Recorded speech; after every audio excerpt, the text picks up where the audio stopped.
بڑی آپ نے ہمت دکھائی، منتخب تو ہو گئے، مگر یہ بتائیں کہ اب جو نون لیگ کو قومی اسمبلی میں چیلنج ہے بطور ایک اپوزیشن جماعت، پیپلز پارٹی کے مطالبہ کو اتنا ناجائز بھی نہیں ہے؟ جمہوریت میں، سیاست میں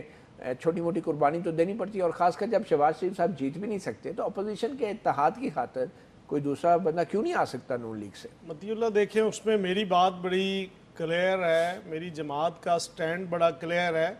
کہ اگر پیپلز پارٹی نے خورشید شاہ کو ہماری مشاورت کے ساتھ سپیکر کے لیے نامزد کیا، پھر تو ہم اپنے وزارت عظمیٰ کے امیدوار کی ان کے ساتھ مشاورت کریں۔ اگر ہم نے پارٹی کو ووٹ دیا ہے، اگر ہم نے جوائنٹ اپوزیشن کے سٹرکچر میں جو بات طے کی تھی اس بات کو ہم نے آمین کیا ہے، تو پھر میرا خیال ہے کہ ان کو کینڈیڈیٹ پہ اعتراض نہیں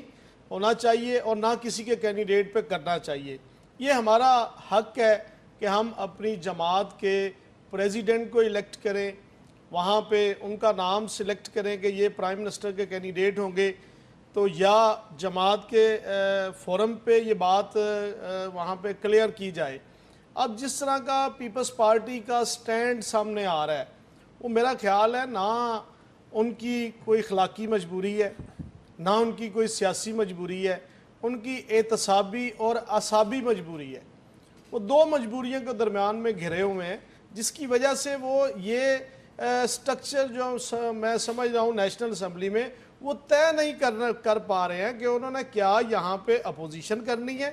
کیا انہوں نے بینیفٹس بھی ساتھ ساتھ لینے ہیں۔ اچھا چودھری صاحب، وہ مجھے اس یہ چیزوں بتائیں کے نا، درمیان پھنسے ہوئے ہیں۔ کائرہ صاحب نے کہا کہ سپیکر کے الیکشن سے پہلے گیلانی صاحب نے کنوے کیا تھا پیپلز پارٹی کو کہ ہم شہباز شریف صاحب کو، نون لیگ کو کنوے کیا تھا کہ ہم شہباز شریف صاحب کو ووٹ نہیں دیں گے، تو نون لیگ سپیکر کو ووٹ کیوں دیا؟ نون لیگ نے یہ جانتے ہوئے کہ بھی یہ معاہدہ جو ہے اب نیا